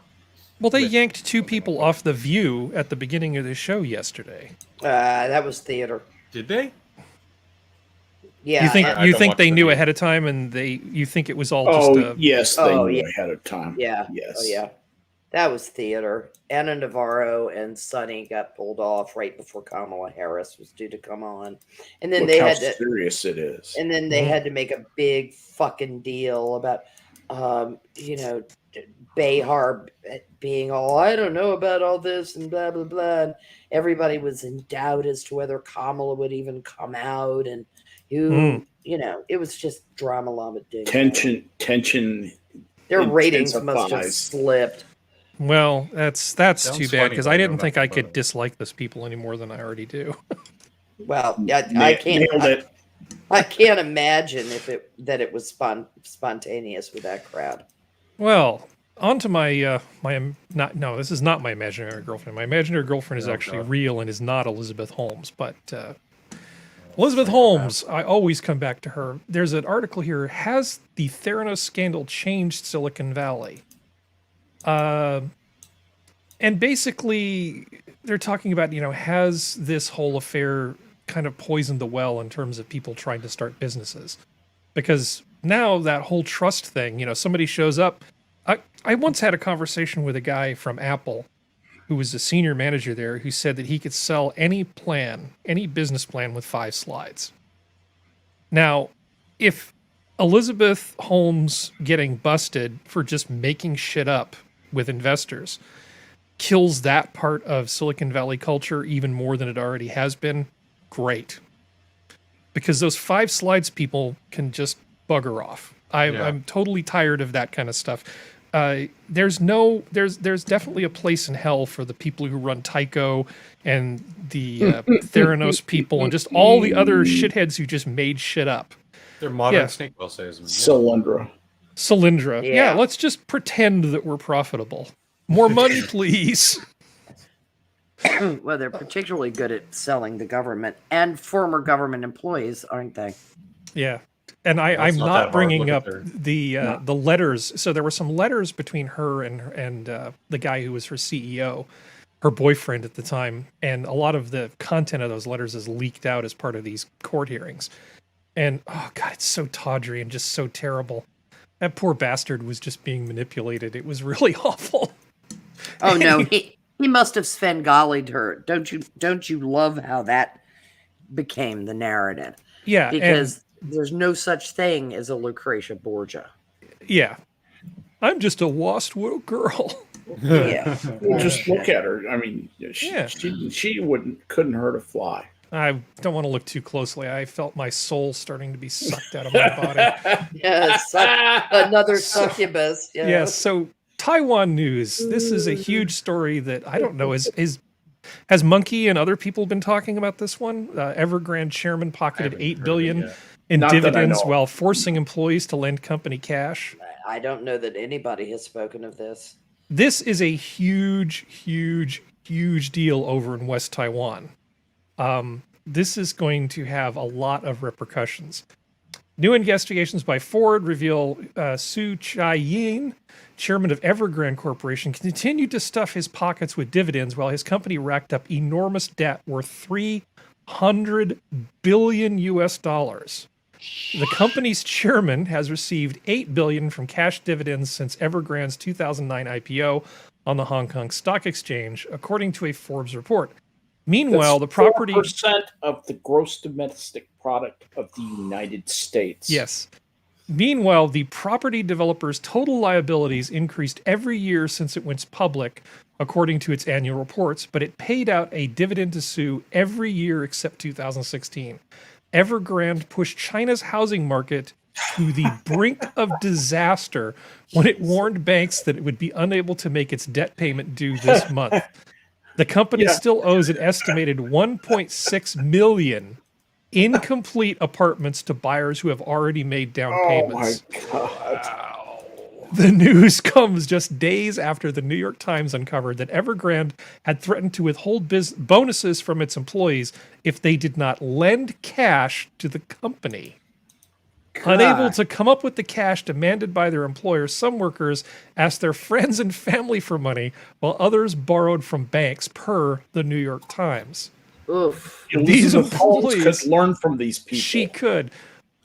These employees were seen protesting alongside worried home buyers, protesting outside the company's headquarters in Shenzhen on Monday, September 13th. There isn't much time left for us, said one 28-year-old employee living in Hefei, who said he put $62,000 of his own money into the company's investment arm at the request of a senior manager.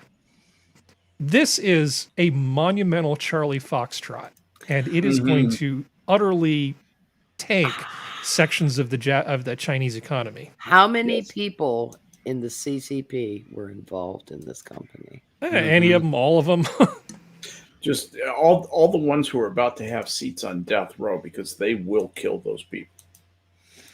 That's just extraordinary. If you're on that side of the fence and you're involved in this, you're done. DONE done. Say goodbye to your family, and you're going to be on an organ wagon in nothing flat. Yeah, it's going to be. Yeah, it's not going to be. It's not going to be good, and it won't be like Tijuana, where you wake up in a bathtub full of ice with a note saying "Seek medical help." Right? It's gonna be. You're done. So this guy, if you wake up, it'll be in a crematorium oven. But it's good that he's still taking the unlucky bonuses. ones. Well, he's forcing his employees to borrow money from their friends and family to keep the company floating. It's good. It's good to be king. They've really got this. They're really showing a real knack for this whole capitalism thing, aren't they? This is their Bernie Madoff. Yeah. Yep. He just is On steroids. On steroids, yeah. He God, this is going to splash back on us. There's no way that this is going to just stay in China within its border. It's too big. It's simply too big. That there will be U.S. banks involved. I promise.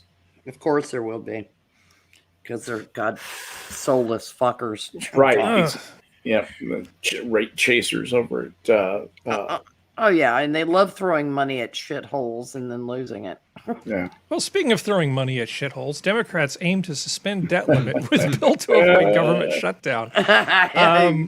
Yeah, so anybody who's been alive for more than about 20 years has probably heard this particular song and dance more than a few times. So it's like we want to spend lots and lots of money, but the debt limit is keeping us from spending lots and lots of money. Therefore, let's just pretend it isn't there again for like the 81st time. Mm-hmm. So this is there, but this is going to make Skep so happy because this is one of his favorite stories, and it's unflushable apparently. A $1 trillion coin idea is back as a wacky way to prevent financial Armageddon. Yeah. Isn't this your? They misspelled cause. And I was talking about this a few weeks ago, if you recall. Oh yeah, you brought this up a few times. Yeah, they were going to mint a $1 trillion coin or print a $1 million note, I think is the way they were going to do it. And it was going to be a physical note that would have existed, and if you owned that note, the government would pay you $1 trillion $1 bills for it. Well, I believe CNN Business because they say that the president has special authority to issue commemorative coins. So Right. why can't And- he just issue a $1 trillion commemorative coin and then that hand was it to the Federal exactly- Reserve? That was what they were going to do, and the idea was, all kidding aside, nudge, nudge, wink, wink, to the banking industry is, we're just going to hold this back. This is just to make the numbers balance. Okay, don't get excited. It's not going into circulation, even though, yes, it is going into circulation because the reason it exists is so we can print more money and put that into circulation. But the fiction is it's a fig leaf to pretend like they're not going to damage the currency, when what it does is it's like a neutron bomb on the currency. This will make inflation go so much faster. Yeah, what if it's brilliant and uncirculated? You would think a numismatic collector would really want one of these. Yeah, but Oh, it's kind of one of a kind, you At hope. the Franklin Mint, it'll be great. this is a leftover Obama administration idea, right? Yes, it is. That's Yeah, exactly right. and all it reminds me of is whoever suggested it went to the Robert Mugabe School of Economics. because I mean, that's all they're going. How many Excel's on line 1 for you, Mr. President? There aren't enough zeros on their spreadsheet. You know, it's. I mean, what I remember from when the word got out during the Obama administration is 3 people over at the Fed had a stroke, you know, and it was just like, no, you can't do this. Why don't you just take the shortcut and go ahead and devalue the currency? Because that's, I mean, this is, who floated this idea again? Wilhelm Another Kepler. Obama retread. He did 1945 Deutschmark. Never mind. Yeah. Well, okay, moving on, keeping this show going. My Confederate dollars are beginning to look good. I think probably I'm going to defer the Games Workshop thing just in the interest of time, and I think it would be more fun if we had geodes here. They'll Yeah, still be evil in another Functional week. and geodes together will make a potent team Absolutely. on that. That'd Not be that either of fabulous. you guys couldn't carry this, but I think just in the I interest of agree. time, I'd I'm going rather to put this talk off. about it online with Geo because we both have our different sources for this, and we're both invested in the. Yeah, because the I'll just hobby. listen to you and I'll just go, Yeah, same, Okay. same. All right. Actually, in terms of the non-disclosure stuff in the employee agreement, I could say plenty about that, but I don't need to talk all the time. This little story I thought was interesting. These Americans fled the country to escape their giant student debt. I mean, this is thinking outside the box, right? Run up a bunch of stuff, get your degrees, and then Move just to China. decide, yeah, See you ya. yeah. I put America behind me. Oh, really? I saw 4 elephants just yesterday, he said, adding that he hopes to never set foot in a Walmart again. Okay, well, good We job. won't miss you. Enjoy your non-avocado toast. Yeah. Anyway, screw these people. Moving on. I saw 4 elephants. The fact that I'm suffering from dysentery has I was just nothing going to say, how's that Ganges water taste? Yeah. Jesus. Let's delete this. here. Fast forward 4 years later, we get another story. All these people. Last year, he died. married an Indian citizen, a professor at a local college. That'll work out well. Okay, so we're not going to talk about the cultural appropriation thing without Sora. We're not going to talk about the Doctor Who thing without Serenity. And we have to end on penis news because that's sort of what we do around here. Oh, cool. Yeah. Well, you know, Mars penis. we're following in our progenitors' footsteps because if Monkey doesn't talk about his dick, it isn't a show. Yeah. William Shatner to go into space in Jeff Bezos's Blue Origin penis rocket. I think this is awesome. And I was talking to some friends about this today, and they said, well, he's 90. You can't send him up there. Something might happen to him. He could die. And I thought, yes. Do you know how few fucks I think he gives? What exactly would be the problem? I mean, of all the ways William Shatner could die, going into space would be the best one. Yes, that is almost by definition. Yeah, I mean, I can just Like hear dying him in a now. saddle. I'm burning out my fuse up here alone. When's he scheduled to go? I don't know if there's a date yet. Because it'll depend on when it is, because he'll be 91 next March. Yep, he will be the oldest person to ever go into space once this happens. I always thought that it would be Sulu who'd ride a dick into space. Yeah, me too. Yeah, there's almost nothing I can say that won't get us in a lot of trouble right now. Did I just get us in trouble? No.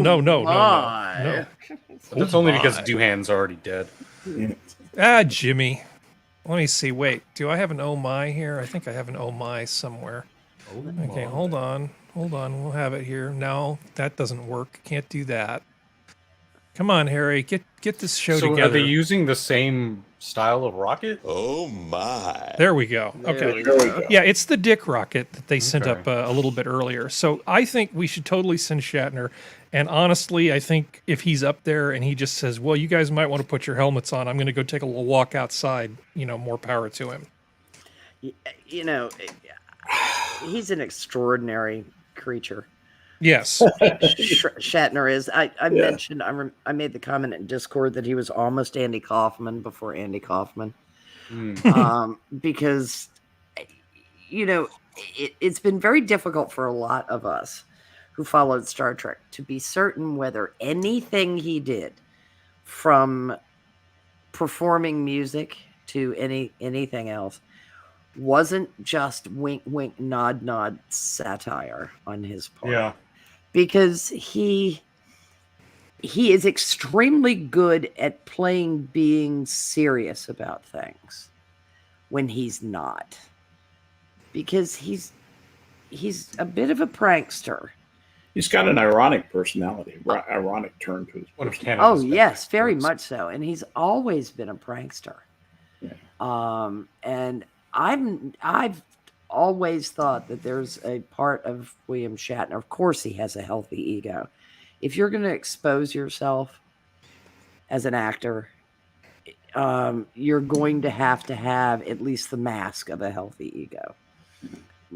Learn how to strut and fret your hour upon the stage with a little aplomb. Mhm. But he has endured for decades now. And it's, for all the people who've bitched about what an asshole he is and what an arrogant prick he is, a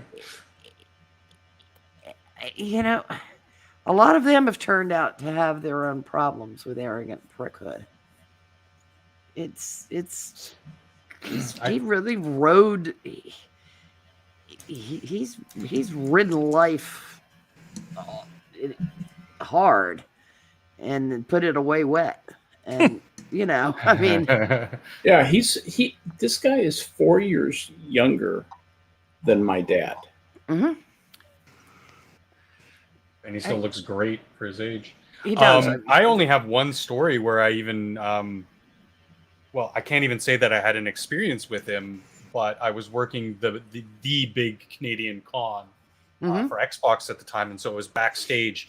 They were walking him standing next to Patrick Stewart on their way to the big, talk segment that they were going to do for the auditorium.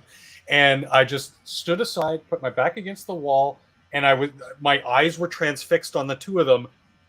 I realized afterward my jaw was completely on the floor agape, and I wanted to say hello, but nothing came out. It was just pure phasers on stun. I was the only time in my life I've ever been starstruck.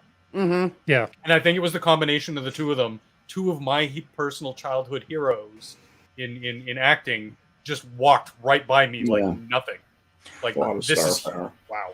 And a lot of endurance and a lot of personal endurance. I You've got to have that. Shatner, though, has prevailed over a lot of setbacks in his life and a fair bit of tragedy. And he's also had some really varied interests that he has pursued with vigor. And I admire that in people. That's always going to make a certain number of people jealous. And then they're going to say shitty things about you. and belittling things. And every single person that has run him down who was involved with the Star Trek franchise ended up doing pretty well because they were in all the movies. So granted, they may not have, I mean, Leonard Nimoy got pigeonholed, unfortunately. And I think it caused him some difficulty. But, he was appearing on Mission Impossible within 30 seconds of Star Trek ending. Mm-hmm. It said after the cancellation of Star Trek in early 1969, Shatner experienced difficulty in finding work in the early 1970s, having become somewhat typecast from his role as Kirk. With very little money and few acting prospects, Shatner lost his home and lived in a truck bed camper in the San Fernando Valley until small roles turned into higher paying jobs. Shatner refers to this part of his life as that period, a humbling time during which he would take any odd job, including small party appearances, to support his family. So that's the kind of endurance you're talking about. Yeah. I agree. Yeah, and he had gone strong. And he had gone through, when they make fun of in Star Trek, you have the trim Kirk and then you have Captain Fatty. Yeah. and they actually changed the jerseys, and he told a story about living on nothing but canned fruit salad in his early days, fruit cocktail. And he said the nice thing about now is I'll never have to eat fruit cocktail again. But it did lead to him indulging himself to some extent. Now, one of the reasons he looks so good is he's kept some weight on. But apparently it has not made him of ill health because he seems to be a very vigorous 90-year-old man. He's a karate guy. He's very into Kenpo karate. And horseback riding. Yeah. Because he was raising Tennessee Walkers. He can legit ride. He used to be in the Rose Bowl parade with a team of riders. Yeah. That's fancy riding too. But he always looked perfectly comfortable in the saddle, and it's pretty good for the little Jewish dentist from Canada, as he would describe himself. Yeah, who worked at a camp where they were hosting children who had fled the Holocaust. Mm-hmm. He has a very, very interesting background, and he's seen an awful lot of things. I have a lot of admiration for him because he has a no-quit attitude. And he's kind of become the Ernest Borgnine of television. Everybody wants him on the show. Yeah. He was great on Ferguson. Those little guest things that he did. Oh, yeah. And I mean, him, the whole Boston legal thing. Yeah. Kind of came out of the blue. People were like, wait, what? Shatner again? Yeah. So Shatner again, deal with it. Yeah, and that's kind of his attitude. I mean, his Twitter account is hilarious. I don't do politics here. Quit dragging me into politics. He's rude as hell to people, and I kind of love it. Yeah, no, he's awesome. But I think that is it for tonight. We've put on our 2 hours, and unless you have anything else you would like to add before we say goodnight, anybody? Don't send your dicks into space. Really, come up with a better model. Oh, I did see an extremely funny joke today when somebody showed a picture of Grimes and Musk together, and they said space -EX. And I was like, okay, you get props.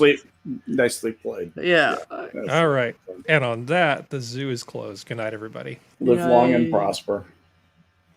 Chill on true.